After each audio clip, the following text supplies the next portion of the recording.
untuk membayangkan. Jadi kita bantu dia membayangkan bagaimana perilaku itu akan terjadi dengan cara kita ajak dia untuk merinci, ya. Nah, tidak semua perilaku bisa dielaborasi dengan 3 poin ini, tapi yang pertama dan yang kedua itu kebanyakan bisa. Ya, contohnya gini, ya, jadi komitmen itu bukan apa yang saya sampaikan kepada orangnya gitu, tapi apa yang dia komit terhadap apa yang dia sampaikan sendiri. Jadi orangnya sendiri yang harus menyampaikan. Lantas kita sebagai komunikator apa yang bisa kita lakukan? Dari sisi kitanya, kita bisa bertanya.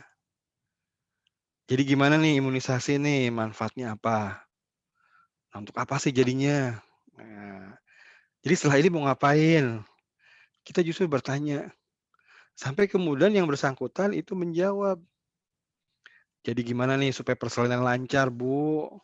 Kan kita semua mau kan persalinannya lancar, apa nih yang harus dilakukan? Oh tadi Bu bidan ya, oh minum TTD ini ya, minumnya gimana? Ya pokoknya sehari 1 sampai, minimum 90 tablet. Nah gitu ya, dia yang menyampaikan ya, itu baru satu tahap tuh ya. Nah, tahap kedua, nah ini sebetulnya konsepnya, konsep inoculation communication. Kalau Bapak Ibu pernah baca tulisan saya tentang gimana memvaksin orang, dengan komunikasi, ini termasuk salah satu tekniknya. Jadi gini intinya, kita harus angkat tantangan-tantangan yang akan dia hadapi di depannya dia, ya, dan kita lihat apakah dia mampu mengatasi itu atau tidak, dan agak sedikit-sedikit kita sanksikan kesannya gitu ya. Jadi misalnya tentang TTD tadi ya, kita bisa tanya, "Bu, benar ini mau minum nanti sepulang dari sini?" "Iya mau kok Bu bidan." "Nanti kalau mual dikit berhenti minumnya." Nah kan salah satu tantangannya adalah rasanya atau efek sampingnya membuat mual. Diangkat aja. Tadi sudah dijelaskan dalam percakapan, dalam rangka menguji komitmen diangkat lagi. "Nanti mual dikit berhenti lagi minumnya." "Wah enggak kok Bu bidan, pokoknya kalau mual saya tahan-tahan deh dan saya minumnya malam hari." Misalnya. Arti komitmennya sudah lebih kuat itu. "Yang bener Bu, mau minum." "Iya kok Bu bidan." "Nanti kalau ngobrol sama ibu-ibu hamil yang lain terus dibisik-bisikin, jangan minum, nanti kalau minum darahnya, jadi kebanyakan." Terus kemudian jadi berhenti deh minumnya. "Oh enggak kok Bu bidan, itu kan salah. Itu tablet tambah darah bukan nambah darah maksudnya, itu salah pengertiannya, tapi sel darah merah." Misalnya, kalau pemahamannya sampai sana. Nah, kalau dia bisa mengatasi tantangan yang kita angkat, maka kuncian untuk komitmennya lebih kuat lagi. Intinya gitu ya. Jadi kasih tantangan, ya. Nah, yang ketiga nih, kalau komitmen itu bisa diterjemahkan dalam bayangan-bayangan perilaku yang akan dilakukan, itu juga bisa membantu mengunci komitmen. Jadi kita membantu dia memproyeksikan ya, perilakunya nanti seperti apa. Tapi dengan cara kita rinci ya, rinci. Misalnya kita ngajak ini, orang yang habis divaksin, misalnya baru dos pertama, kita ajak agar dia itu ngajak orang lain, ya, ngajak orang lain.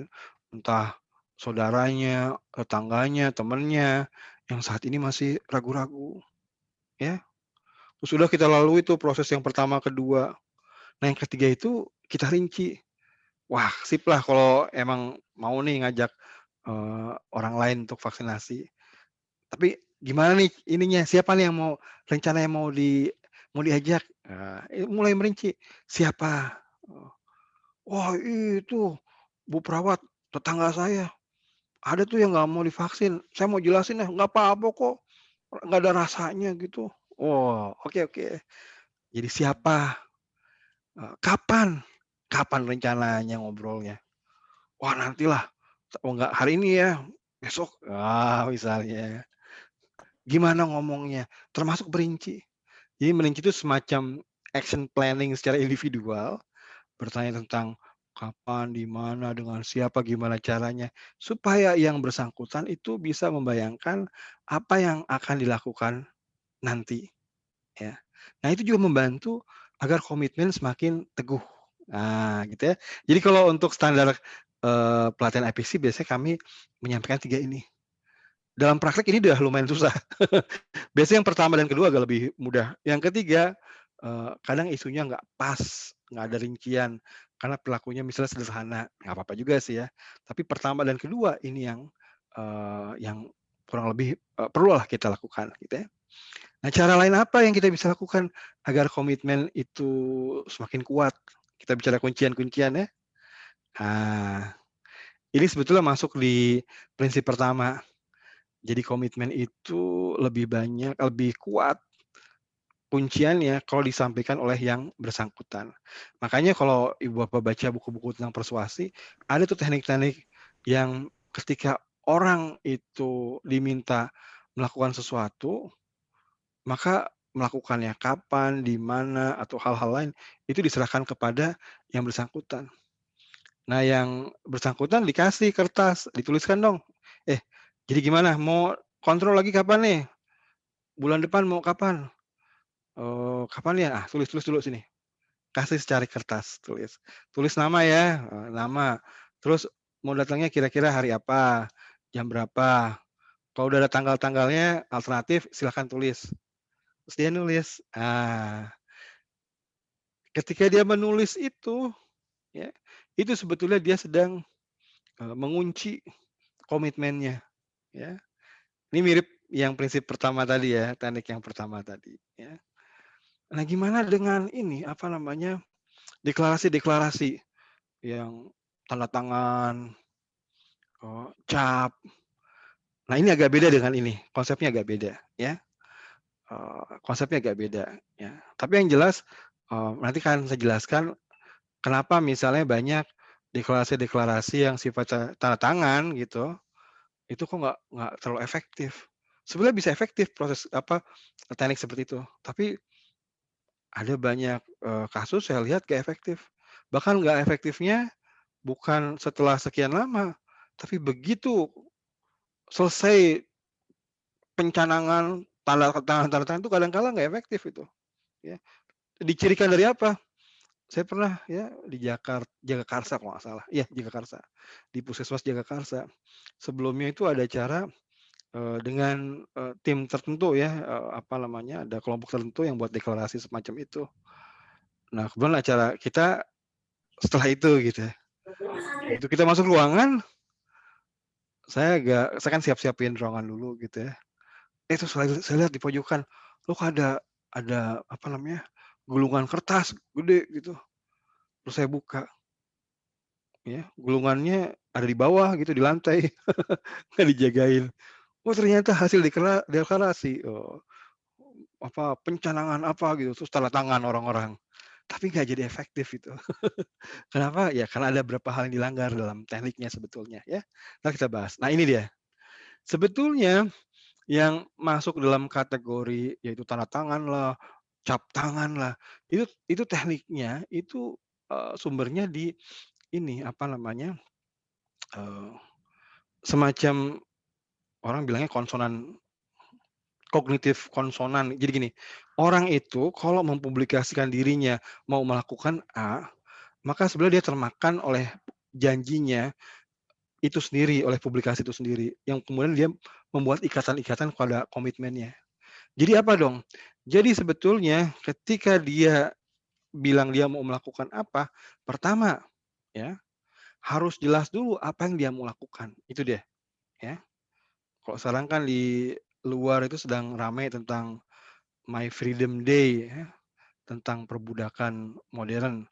Jadi ramai-ramai orang, apa namanya, memperlihatkan diri bahwa saya, apa namanya, anti perbudakan zaman modern ini, atau saya mau ikut ambil dalam mengakhiri perbudakan modern ini, tidak beli barang-barang yang dihasilkan oleh perbudakan modern dan sebagainya. Nah itu pertama pesan atau pelakunya atau janjinya itu disampaikan dulu ya, harus di-record oleh orang lain, entah digital trails gitu ya, yang kayak gini-gini misalnya, lalu disampaikan ya. Nah yang kedua, wajah orangnya itu harus ada ya. Nggak bisa sekedar tanda tangan gitu tanpa kemudian wajahnya juga terlihat oleh orang banyak.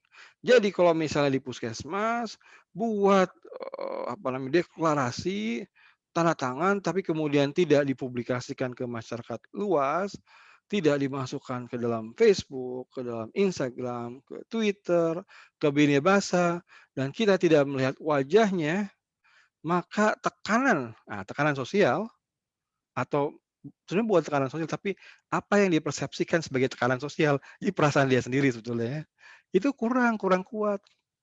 Kalau cuma tanda tangan, dia juga ngerasa, "Oh cuma tanda tangan inilah," kurang kuat gitu ya. Nah, jadi, konsepnya sebenarnya ini ya, publikasikan buat orang lain tahu apa yang mau dijanjikan, perilakunya apa, tampilkan wajahnya, gitu ya.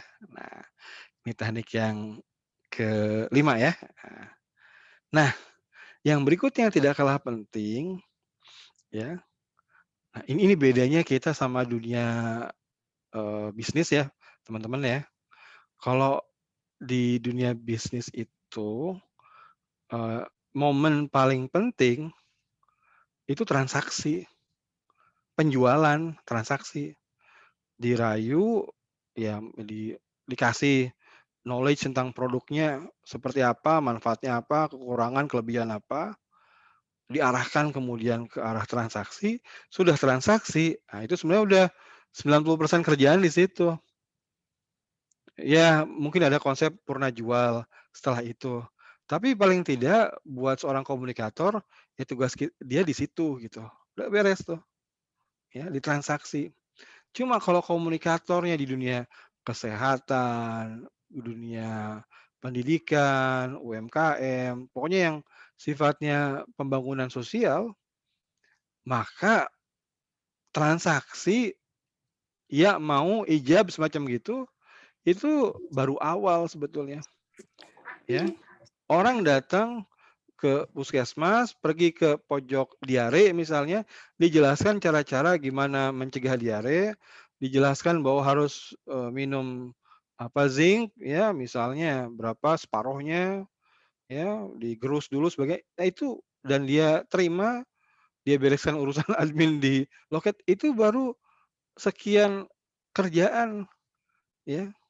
Jadi masih yang realnya, transaksi realnya adalah terjadi ketika dia melakukan apa yang kita, eee, nasehatkan. Nah itu bedanya, kalau kita bicara dunia, bisnis sama dunia social development ya.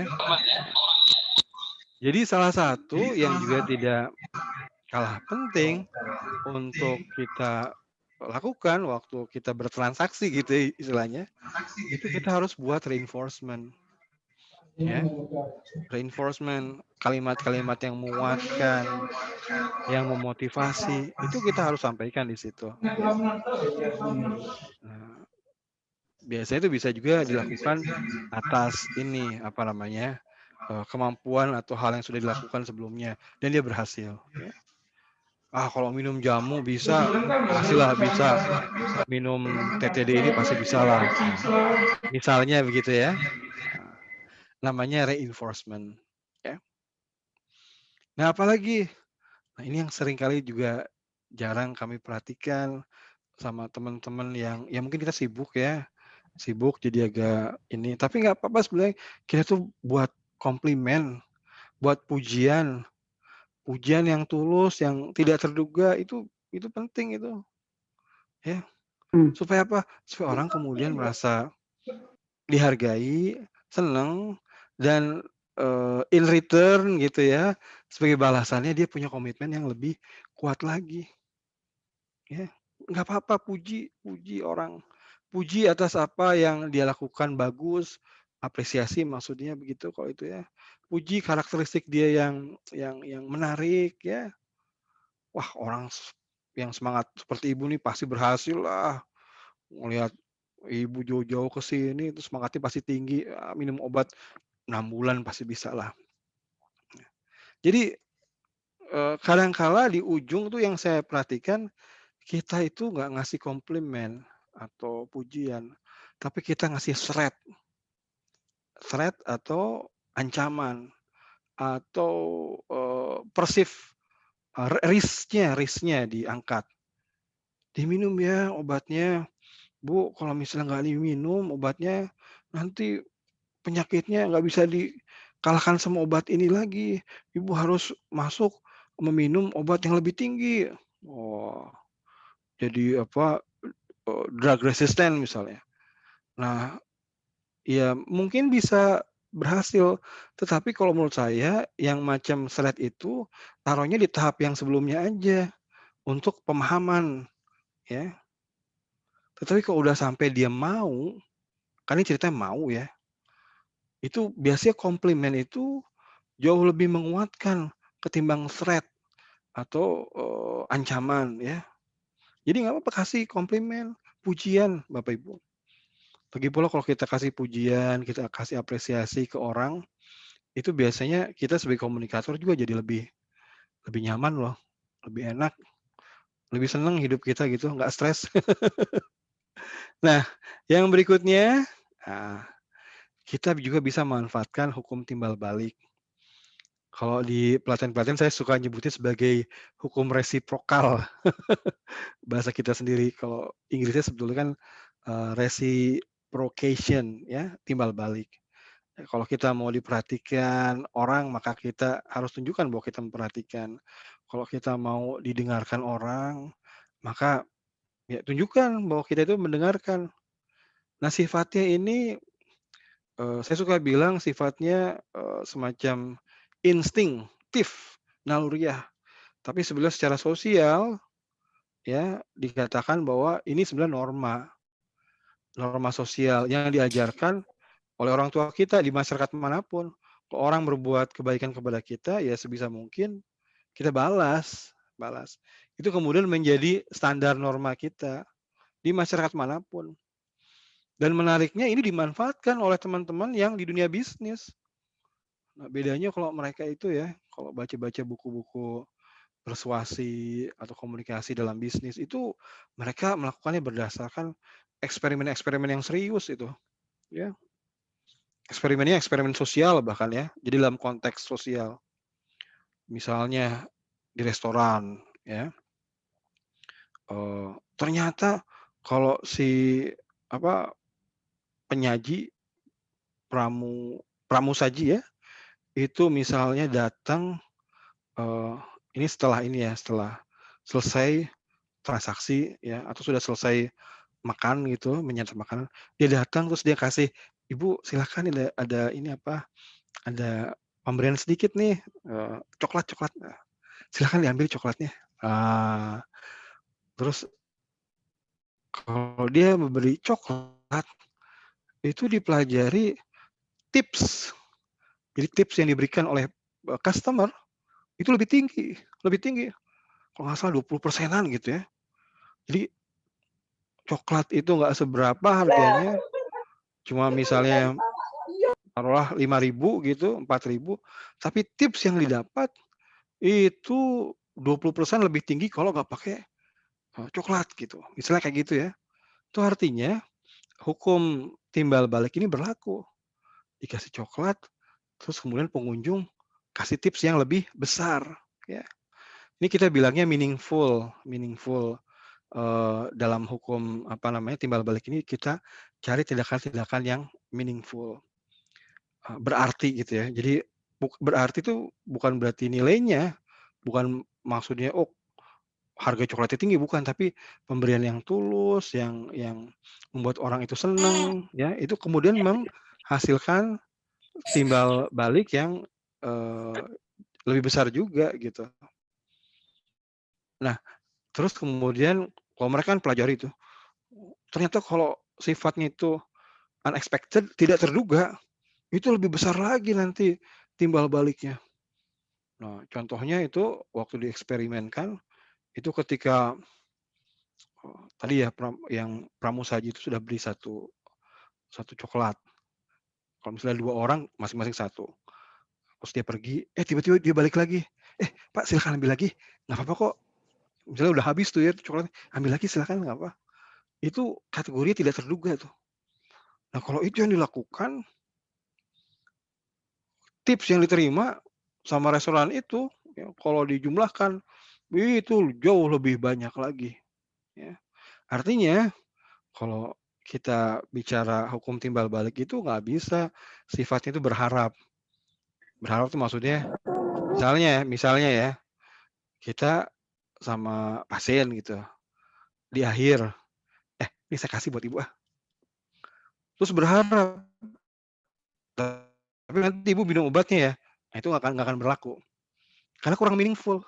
Jadi harus dibuat meaningful, kasih aja, buat ibu nih, tanda mata dari saya ya, kasih gitu, nah itu bisa bisa lebih meaningful gitu. Dan kalau ada aspek yang tidak terduganya, itu ikatan untuk, komitmennya jauh lebih kuat. Kalau customize itu disesuaikan dengan kebutuhan yang bersangkutan atau karakteristik yang bersangkutan, maka kuncian komitmennya justru lebih kuat lagi. Ini ada cerita kalau di dalam dunia negosiasi ya, dulu ada taruhlah penjahat gitu ya, ada penjahat, terus diinterogasi, dia penjahat itu udah masuk penjara gitu, cuma, aparat itu harus integrasi untuk dapatkan info-info tentang jaringannya, network-nya, temennya siapa aja, yang yang susah gitu dicari. Akhirnya diintegrasi, ya bukan interogasi ya, kalau udah di sana diwawancara gitu ya. Diwawancara nggak pernah mau ngomong, malah, para aparat itu diceramahin, "Kalian sih begitu, salah ini." Jadi nggak pernah dapat informasi. Nah, sampai 2 kali, 3 kali begitu aja. Terus kemudian mereka dapat info ya dari sipir penjara, "I ini ini orang ya, eee, kalau kita kasih makan, makanan dimakan, tapi kue pasti nggak mau deh." "Oh, kue nggak mau? Oh, kue yang manis-manis nggak mau, karena dia tuh, diabetes." Jadi ada info tentang itu. Terus para pewawancara itu berpikir, "Oh, jadi dia tuh ini ya, diabetes, oke." Kemudian, waktu sesi berikutnya, minta ketemu lagi, ngajak ngobrol lagi, itu mereka nyiapin makanan-makanan kecil, tapi mereka bilang, "Ini sugar free ya, ini bebas gula nih, aman buat yang DM." Terus tersentuh tersentuh, karena ini masuk kategori customize.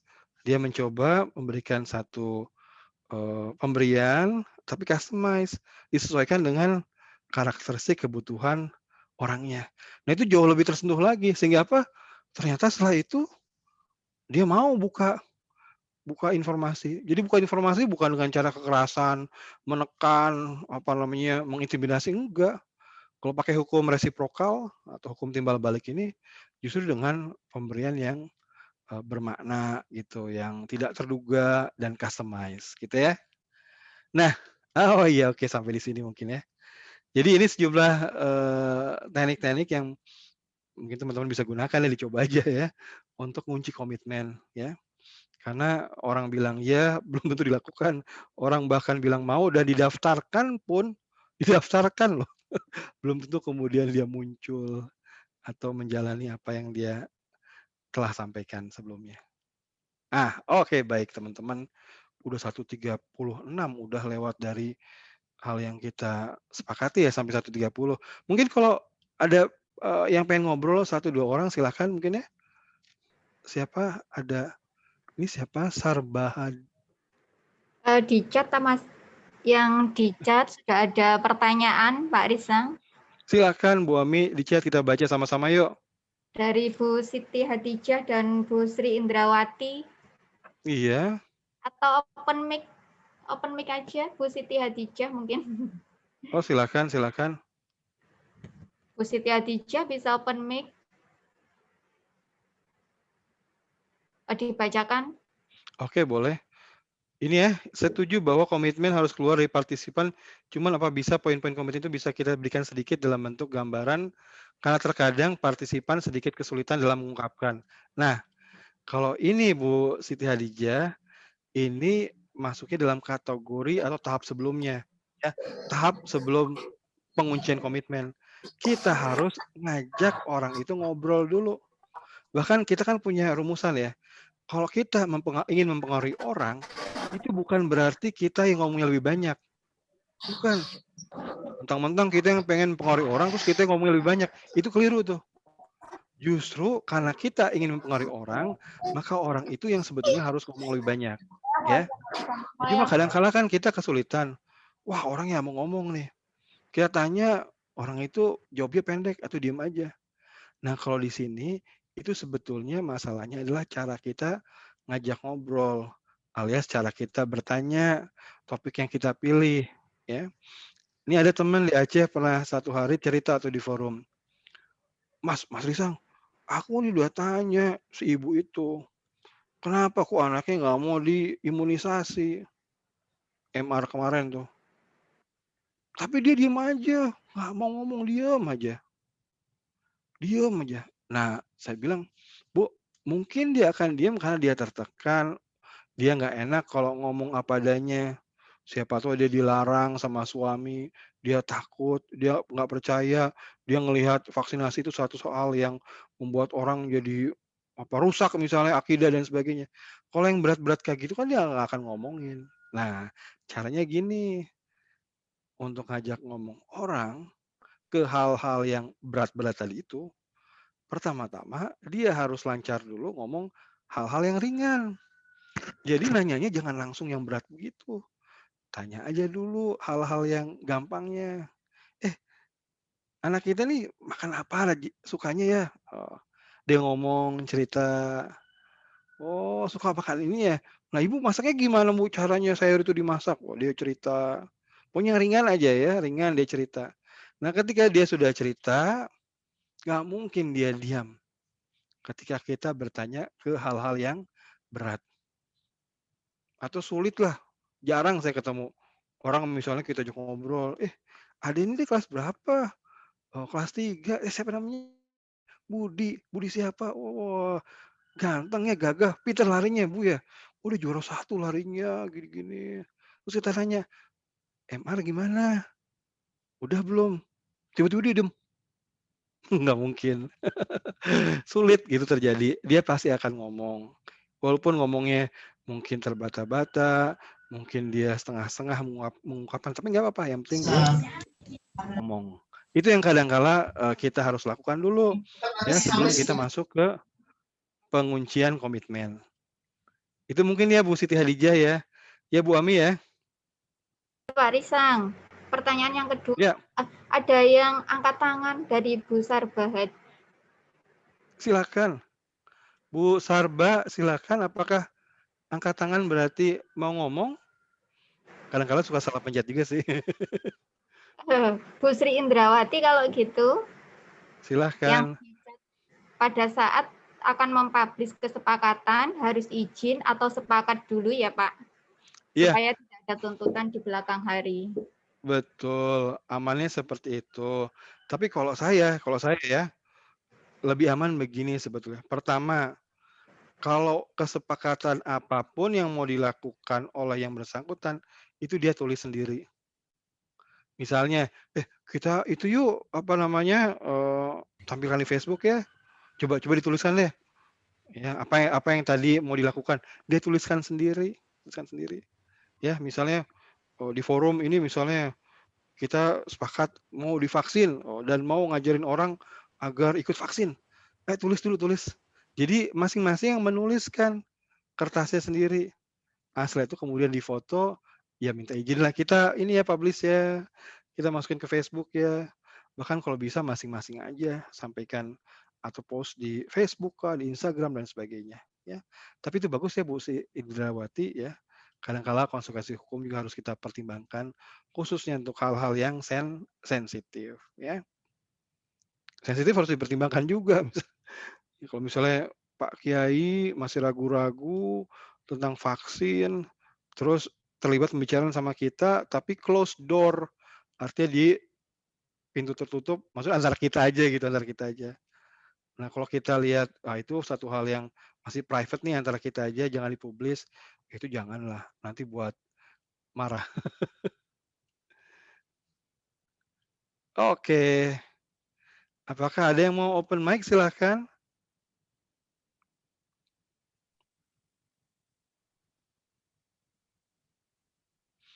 Oke, ada yang direct ke saya, ngomongin lebih spesifik tentang penerapan metode NLP, Neuro Linguistic Programming. Ini juga, teknik sebetulnya, ini teknik combine ya, berbagai macam pendekatan, terutama yang sosial psikologi, kognitif, ya, linguistik, untuk perubahan perilaku.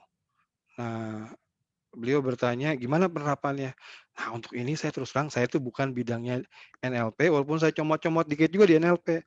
Justru saya menantang yang bersangkutan, siapa ya, agar hayo nanti kapan di sesi berikutnya tolong coba sharing, gimana metode NLP itu bisa digunakan untuk perubahan perilaku, ya.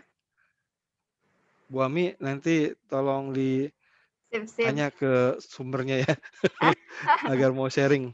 Nggih, sip. Satu Nah, lagi Cak.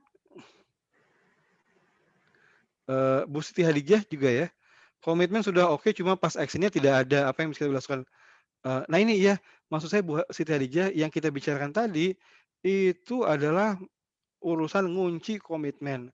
Ya, komitmen di awal pada saat transaksi, kalau kita bicara bisnis ya, itu harus kita antar menjadi perubahan perilaku. Makanya kita bisa lakukan misalnya 3 prinsip. Yang pertama itu biar orang tersebut yang menyampaikan pesan kuncinya. Kita harus angkat tantangan, sanksikan untuk meneguhkan. Lalu kita rinci untuk memproyeksikan perilaku. Atau mungkin bisa teknik-teknik yang lain, seperti menuliskan komitmennya, mempublikasikan komitmennya, hukum resiprokal atau timbal balik, ya, supaya dia semakin terkunci untuk, melakukan apa yang dia sudah janjikan, ya, gitu. Ini Bu Jendri, ini ada Bu Jendri ya, Nimade Jendri, sebagai konselor dan juga dosen di FKM. Nanti minggu-minggu berikutnya Bu ya, sharing ya, teknik-teknik yang Bu Jendri biasa lakukan. Nah, ada lagi Ibu Apriningsih, ini mungkin terakhir ya Bu Ami ya, karena sudah sore juga. Oh, Iya, sorry, boleh. nanti saya akan tanyakan, singgung yang Mbak Rizky yang terakhir ya. Ada aspek agama juga, ajaran agama yang sebetulnya menarik loh, kita gunakan untuk bangun komitmen. Entar saya jelaskan ya pada bagian, Mbak Kiki ya. Ini Ibu Apriningsih, bagaimana menumbuhkan komitmen dan kepatuhan pada remaja untuk ber-PHBS termasuk minum TTD Rematri. Gini, persoalannya dengan remaja itu, cari definisi remaja, itu pasti selalu ada aspek tentang bagaimana mereka mau otonom, mandiri. Jadi secara sosial, mereka tuh ingin lepas dari kungkungan orang dewasa, keluarga, orang tua. Bukan lepas dalam pengertian tidak menghormati, bukan. Tapi dia pengen bentuk jati dirinya. Pengen lihat, ini diriku loh, saya bisa ngambil keputusan sendiri dan sebagainya, gitu ya. Nah, dengan konsep itu sebetulnya, pertama, model-model yang partisipatif, artinya mereka itu diajak diskusi, dialog, biar mereka menyampaikan pendapatnya sendiri, itu penting, ya. Mumpung mereka tuh masih hangat-hangatnya pengen mandiri, satu. Kedua, secara sosial mereka itu sebetulnya pengen masuk dari keluarga ke lingkungan teman sebaya. Karena itu, pendidikan teman sebaya atau komunikasi teman sebaya, atau dalam bahasa Inggrisnya peer education itu penting, ya. Itu sangat mempengaruhi. Jadi, kalau dari sisi komunikasi, pertama posisi kita sebagai fasilitator, berdialog nggak apa-apa, lebih bagus. Jangan sebagai guru, takutnya mereka menolak gitu ya. Yang kedua, itu bekerja sama dengan teman-teman mereka untuk menjadi peer educator. Nah, hanya saja kalau menjadi peer educator itu jangan seperti konsepnya dokter cilik ya. Itu kalau menurut saya konsepnya salah tuh. Kenapa? Karena kita pengen ngajarin beberapa siswa tapi kita cabut mereka, identitas mereka sebagai siswa biasa, kemudian ditempelkan status dokter cilik. Itu apa? Itu justru membuat mereka lebih jauh dari teman-temannya yang harusnya mereka edukasi. Kalau peer education itu sederajat. Seperti teman-teman aja, gimana teman-teman mengaruhi teman yang lainnya. Kan nggak seperti dia bos saya, dia lebih tahu, enggak kan. Ya mungkin ada beberapa yang jadi trendsetter, apa-apa, ngikutin. Tapi kan nggak ada hubungan struktural saya harus ngikutin dia, enggak kan. Nah itu sebenarnya harus dicontoh. Jadi jangan kasih identitas baru, status yang lebih tinggi, yang kemudian teman-temannya menjauh ketika dia itu pengen ngomong. Itu yang harus kita hindari. Makanya dari awal itu sebenarnya seringkali yang saya lihat ya, waktu kita buat kegiatan teman sebaya, kan suka tuh guru atau sekolahnya nyodorin anaknya, siswanya ini. Yang disodorin seringkali yang pinter-pinter, yang apa namanya, yang baik sama gurunya, yang pinter-pinter. Tapi sebetulnya bukan pinter bergaul dan bukan trendsetter di lingkungannya. Nah itu agak keliru tuh milih dari awal. Ya nanti mungkin kita bisa bicara lebih banyak tentang ini. Nah ini jabat tangan, ini terakhir nih. Saya lupa menyinggung ini, makasih Mbak Kiki ya. Di dalam tradisi atau ajaran-ajaran agama itu seringkali komitmen itu dikuatkan selain dan publikasi. Publikasi misalnya apa? Rame-rame orang nikah kan sebaiknya di potong kambing rame-rame gitu kalau Islam itu ya. Maksudnya apa? Maksudnya supaya ada tekanan sosial yang dia persepsikan terhadap pernikahannya dia. Jadi lebih terikat dia kepada pernikahannya. Kalau kawinnya sembunyi-sembunyi ya komitmennya juga mungkin ya begitu-begitu aja, lemah-lemah aja. Tapi kalau dipublikasi lebih kuat. Dan yang kedua, kalau dari sisi ini tradisi atau ajaran agama, itu ada ijab gitu. Di mana ijab itu salaman. Nah, dalam pengetahuan modern kan kita dapat ilmu bahwa namanya tactile, sentuhan, itu luar biasa itu dalam komunikasi. Sentuhan, ini cuma dalam pandemi kita agak harus hati-hati sentuhan. Sentuhan itu bisa membangkitkan komitmen juga, bisa. Makanya di berbagai komunitas subculture ya, kelompok-kelompok tertentu kadang-kadang mereka punya salam tersendiri. Salamnya gaya orang Black Amerika, wah satu gini-gini. Itu bakal punya apa kaitannya dengan komitmen. Jadi mungkin kalau dalam pandemi kan kita nggak bisa salaman ya. Kalau salaman ya nggak bisa kan ya. Tapi mungkin kita bisa sentuhan-sentuhan dengan cara yang lain. Tosnya pakai kepal gitu ya, tos dulu, sip ya. Datang ya nanti ya, dos kedua tadi yang bilangnya tadi tos, jarak jauh gitu. Yang penting tactile-nya itu penting itu, ya sebagai apa, upaya membangun komitmen. Oke, terima kasih untuk, pertanyaannya, teman-teman semua. Bu Ami, Ya, kita akhiri mungkin ya sesi kita hari ini, nggih. Iya, tapi Bu Pak. Ami mungkin ada pengumuman rencana-rencana berikutnya, sesi Mhm. berikutnya bagaimana? Sedikit nggih. Silakan. Sedikit saja menginformasikan untuk kegiatan forum kemisan di session berikutnya. Forum kemisan setiap hari Kamis, nanti jamnya mungkin ya Pak Risang, ada yang minta siang, ada yang minta sore. Coba nanti kita ini lagi, enaknya jam berapa. Untuk session berikutnya insya Allah nanti ada sharing dari teman-teman Kalimantan Selatan, dari Aceh, dari Jawa Timur juga ada tentang kegiatan inovasi di puskesmas, kaitannya dengan perubahan perilaku, tentang KIA, gizi juga ada tentang jiwa, jadi PHBS juga ada, insya Allah nanti cuman belum fix narasumbernya yang 2, semoga nanti bisa. Insya Allah itu Pak Risang, jadi jangan lewatkan. Oke, baik teman-teman, terima kasih Bu Ami atas pengumumannya. Teman-teman nanti kalau untuk info lebih lanjut bisa diikuti melalui apa namanya, WA group, forum kemisan atau teman-teman juga bisa ikuti, info-infonya dari grup-grup lain yang kita juga sharing. Kurang lebih begitu Ibu Bapak ya, mohon maaf kalau misalnya ada kurangnya, waktunya juga agak kelamaan, mohon maaf. Nanti next time kita, lebih disiplin lagi 40 menit selesai. Terima kasih ya Ibu Bapak ya, teman-teman sekalian. Assalamualaikum warahmatullahi wabarakatuh. Waalaikumsalam Waalaikumsalam. warahmatullahi wabarakatuh. Terima kasih teman-teman.